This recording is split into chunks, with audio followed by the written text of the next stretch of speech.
Your dreams are bigger, bolder, and more badass than the life you're living now, but something just keeps getting in the way. Join certified coach and former therapist Diane Wingert for the Driven Woman podcast. She'll show you how to get rid of whatever is holding you back so you can stop spinning your wheels and up-level your life. Get ready to hop in and buckle up. This is the Driven Woman podcast, and we're heading for the fast lane.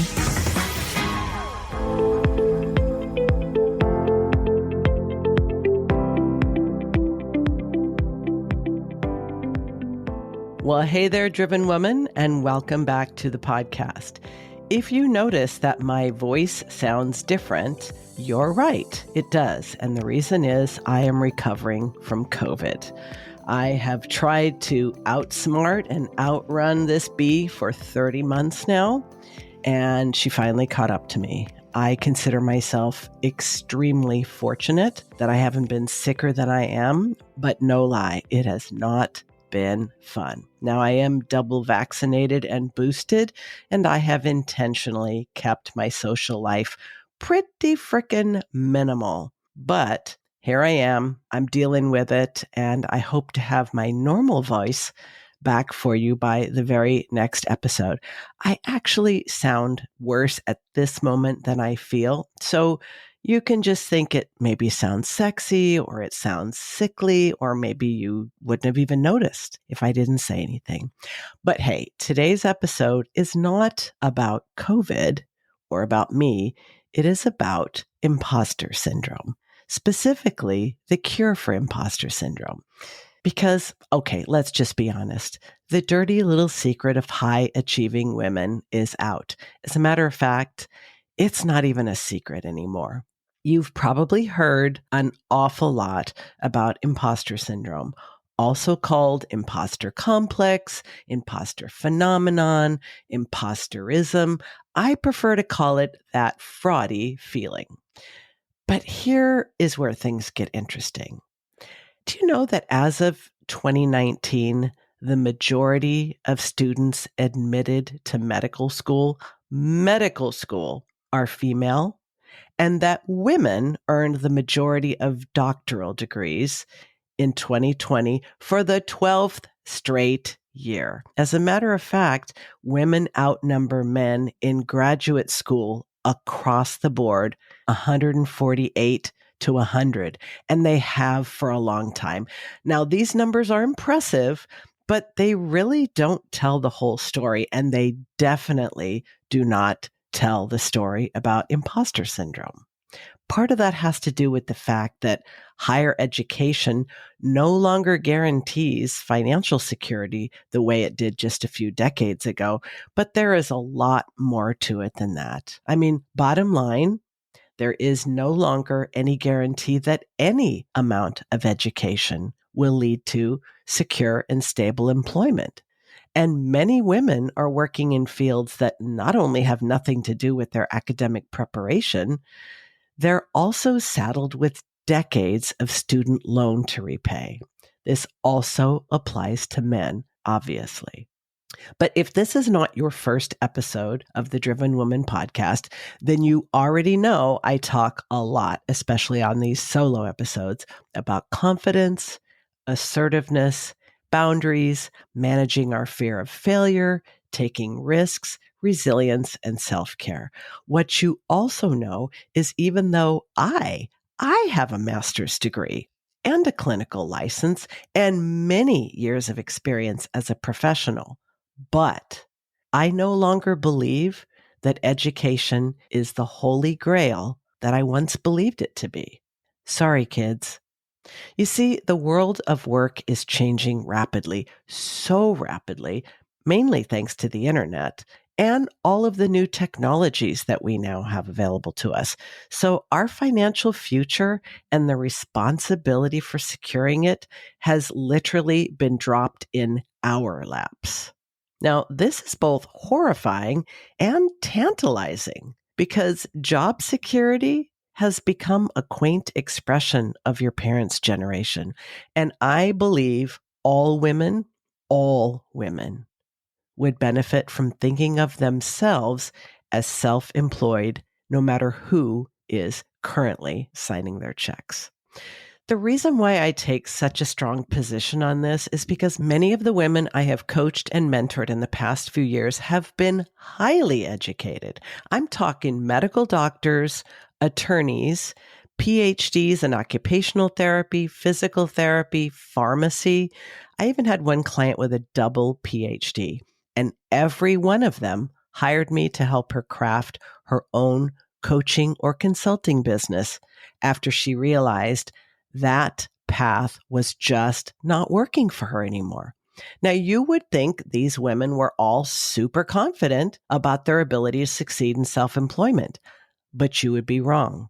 As a matter of fact, something I came to recognize over time is that higher education, while obviously more individualized to the specific goals and interest of the student at the higher levels, is still a system where the student's course of learning is mostly determined by the institution, not the individual, no matter how much these institutions of higher learning profess the opposite.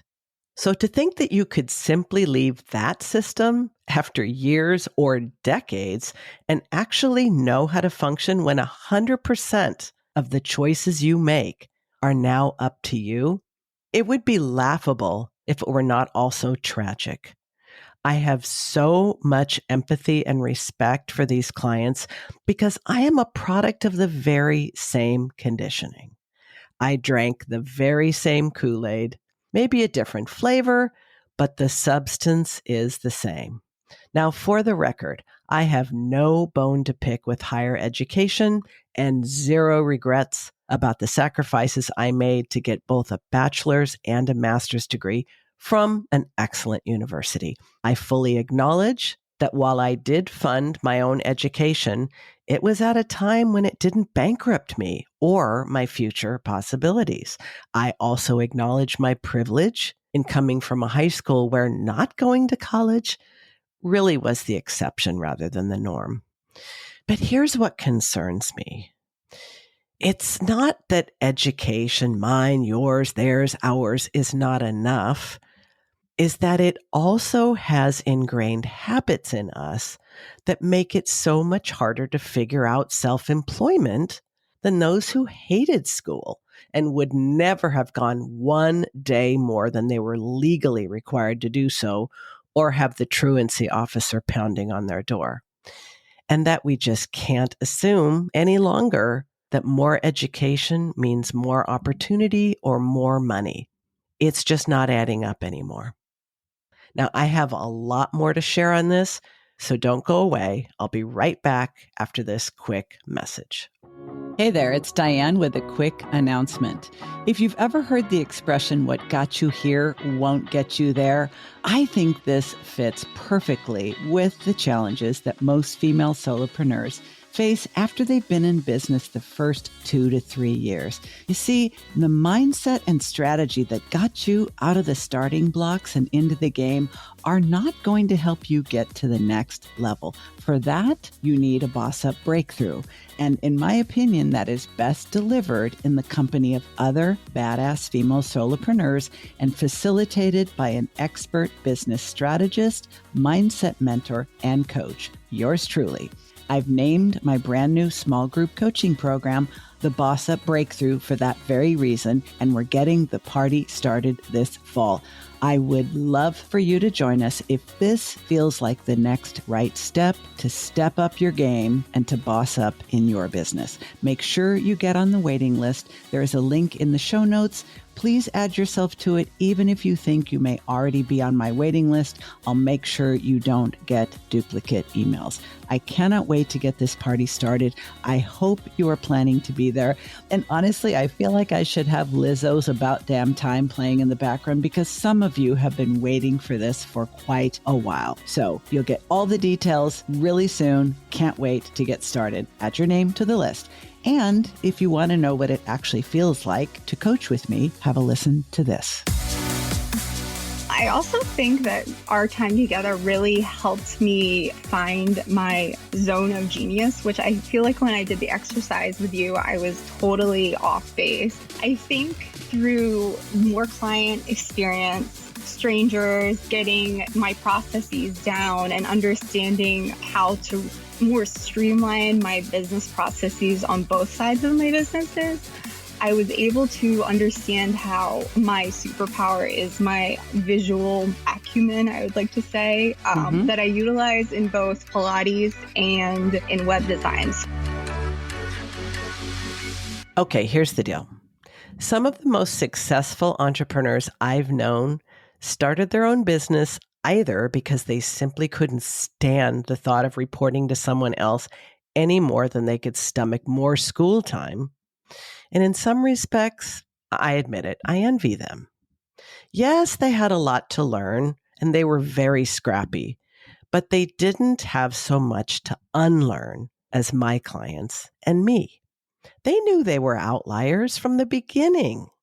These were the mostly boys who couldn't sit still in class, who were boisterous, who were disruptive, who thought it was pointless, who either didn't do their homework or forgot to bring it in. They knew they were outliers. They knew they weren't going to university. They knew they weren't going to be executives. And yes, most of these serial entrepreneurs are male. But I think this is a direct result of the fact that most girls are easier to socialize to the cultural norms of sit still, be quiet, wait to be called on. And this comes back to bite us in the butt once we do finally venture out into self-employment. You see, the term imposter syndrome and all of its synonyms have been used so frequently on the internet and social media that most of us simply think it refers to the general lack of confidence that women have compared to men, regardless of how qualified they are. I have spoken in other episodes of this podcast about the confidence gap, and that I have literally read entire books on the subject of why women of every caliber are less confident than men. But the term imposter syndrome was originally coined in reference to high achieving women, not to women in general. And I think this is important to talk about because language and communication matter. They matter. They change our culture. And the way we speak to ourselves and about ourselves matters a lot. We are literally wiring our beliefs in our brain and putting them on speed dial. What we say to ourselves and about ourselves gets wired in there, and it's harder to get rid of than it is to install. Trust me on this. So referring to ourselves as having imposter syndrome when we actually lack the confidence to start a business or be paid for our services or raise our rates or set boundaries with clients, hold our team members accountable, or simply feel comfortable introducing ourselves as a business owner at a virtual mixer may not just be a mindset issue. And it may not be imposter syndrome either. It might be a lack of experience. I mean, it's not our fault, okay? After all, just a couple of decades ago, before the coaching industry burst on the scene, the term expert meant something. I mean, it was used very sparingly, and there was a proven path to acquire it that everyone pretty much agreed upon. It either meant a course of study at an academic institution or an apprenticeship in the arts or skilled trade, plus quite a few more years of experience than by today's standards. An expert back in the day, and I'm talking back in the day like before the year 2000, an expert 20 years ago rarely called themselves by that term. It was an honor that you earned in the eyes of others. And there is the rub. We have gone from a system where you earned your credentials to one where they are freely given to oneself. And now we try to impress one another and hope to impress future customers and clients with the number of certifications we've earned or the high-profile training programs we've affiliated with. But does any of this really matter? And does any of it dispel those fraudy feelings? Well, in my experience, it's a resounding no. My podcast episodes on this topic and others related to it have consistently received the most downloads. I wish I could say I'm surprised, but I'm not.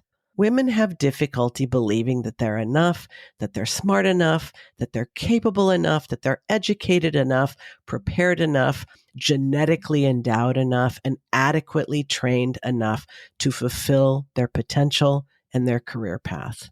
This is nothing new. But is it imposter syndrome?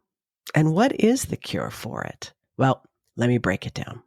Question 1 to ask yourself. Do I have imposter syndrome, or do I need more experience? If you're a brand new coach, consultant, or service provider, you are not an expert or a specialist. Not yet. Calling yourself one and then feeling inauthentic doesn't mean you have imposter syndrome. It means you have a conscience and some integrity.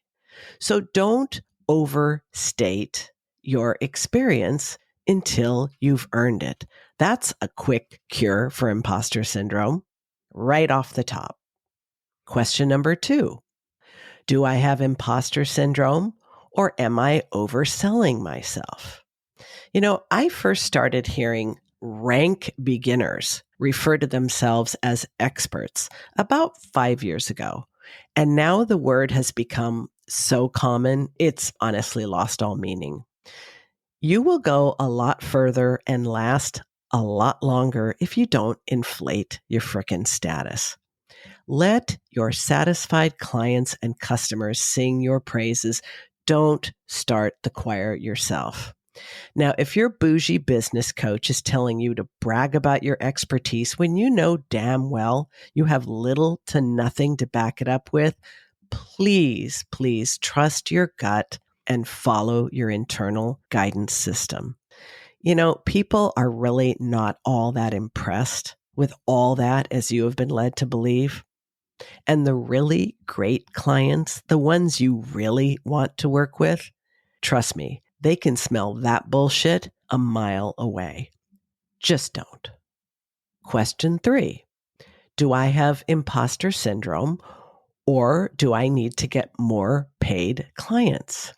Listen, if you have no or very little practical paid experience with real clients, and I am not talking about other students from your coaching program or people that your coaching program provided to you with no effort on your part, or people are receiving your services for free, however grateful and happy they are, do not expect to feel like a freaking pro. Now, this does not mean you have imposter syndrome, but you might need to do some free coaching or free consulting on a temporary basis, usually to earn your credentials. But please start getting paid as soon as possible after that, or you might find yourself avoiding it. The truth is, all behavior is habit forming. So decide for yourself if the habit you want to form is the habit of working for free. And for the record, I have no problem with working for free and have done it on many occasions. Still do. It's called volunteer work. It is valuable, it is honorable, and is a wonderful way to serve people. But it's not a business model. So if you are working for free, you are doing volunteer work. Another way of curing imposter syndrome is calling things what they are. Here's your next question. Do I have imposter syndrome, or do I need to learn marketing and sales? Okay. Do you go into a complete tailspin when you hang up from a discovery call and it does not end in a new client? That is not imposter syndrome, my friend. You need a new skill set and perhaps a reality check as well. Do you realize that even the best coaches and consultants do not close every sale? They really don't. An extremely experienced coach or consultant who has a really good screening process and really vets their people before they have a discovery call, at best, they will sign up 50% of those people as paying clients. A new coach or consultant would be doing very well to sign up 25%. So if anybody's telling you they schedule 4 discovery calls and result in 3 clients, they're full of shit. It's not happening. Those are not the industry standards. So give yourself a little bit of a reality check. Take a little bit of a load off. You do not have imposter syndrome, but you may very well need to learn sales and marketing. This is one of the things I kind of wished I had known a little bit earlier in my self-employment journey. I mean, and I have a little bit of sales background. It was a long time ago, but I had it and I had the training that goes with it. If you are self-employed, you're in sales and marketing. I said this on an earlier episode, and I'm sure I'll say it again, because self-employment means you are selling your services and marketing your services. It's absolutely necessary. Or you're paying someone a commission to sell and market your services, which means less for you. So I think you might as well accept it, make friends with it, hell, embrace it if you can. Because if you're not wildly enthusiastic about sharing your elevator pitch or swapping who I serve and how I help stories with your new online besties, it really doesn't mean you have imposter syndrome. Chances are you need to pick up a few pointers on how to sell without feeling gross. Now, I want to tell you about a resource. My good friend Annie Ruggles has built an entire business around helping heart-centered folks cozy up to selling. That means you're not the only one. You know who struggles the most with fraudy feelings about asking for the business? Yeah, you guessed it. People who actually give a shit about other people and who aren't just out to take their money and run. People like you and people like me. I am linking to Annie's mega cool website in the show notes. She's got a ton of free shit and a kick-ass podcast called Too Legitimate to Quit. You should absolutely listen to it.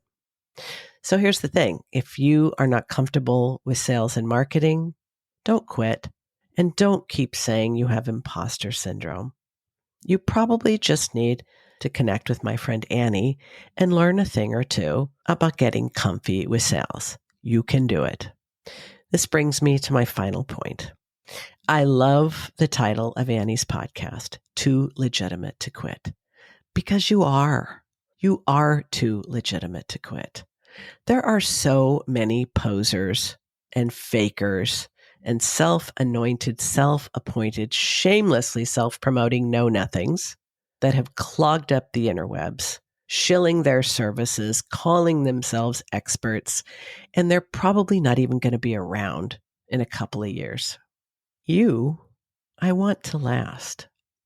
I don't know who to credit this with, but tell me if this isn't a mic drop moment. Assholes don't get imposter syndrome. Those people, the ones I was just talking about in a not so nice way, they don't get imposter syndrome. They're not losing one wink of sleep worrying about how other people perceive them and wondering if they're enough. They are just laughing all the way to the bank. But you don't have to be one of them to have a viable business in this day of age. In fact, I want to put your mind at ease. The very fact that you are even questioning, even wondering whether or not you have imposter syndrome and listening to an episode like this, looking for a cure, means there's hope. There's hope for you and there's hope for humanity and there's hope for the internet and online business because we actually need more people who actually legitimately care about others and who want to offer their brilliance to the world. Not hyped up, overinflated, and frankly full of shit claims because their business coach told them so, but honest, authentic, you see what you get at a price you feel good about, and your target market is happy to pay. It's not that hard, and you can absolutely do it. But you can't fix a problem you don't know you have, but you also can't fix a problem when you're giving it the wrong name. So don't tell yourself you have imposter syndrome if you just need more experience, or you just need to be paid, or you need to be paid a little better, or you need to stop dealing with freeples and cheaples and all the friends and family discounts out there. You need to stop bartering. You need to do the hard work to embrace the reality that you, my dear, are a business owner and you deserve to get paid for what you do. Get yourself some sales and marketing skills and look out, world. I welcome you bossing up and doing just that, because the world doesn't need more fakers and assholes.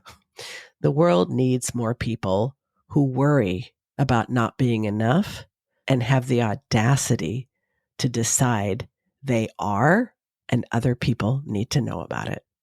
Well, I plan to be fully healthy by the time you hear this voice next. That's all for now. Stay safe, stay healthy, stay driven. You've been listening to the Driven Woman podcast with Diane Wingert. Want more straight talk and strategy each week that will take you from spinning to winning?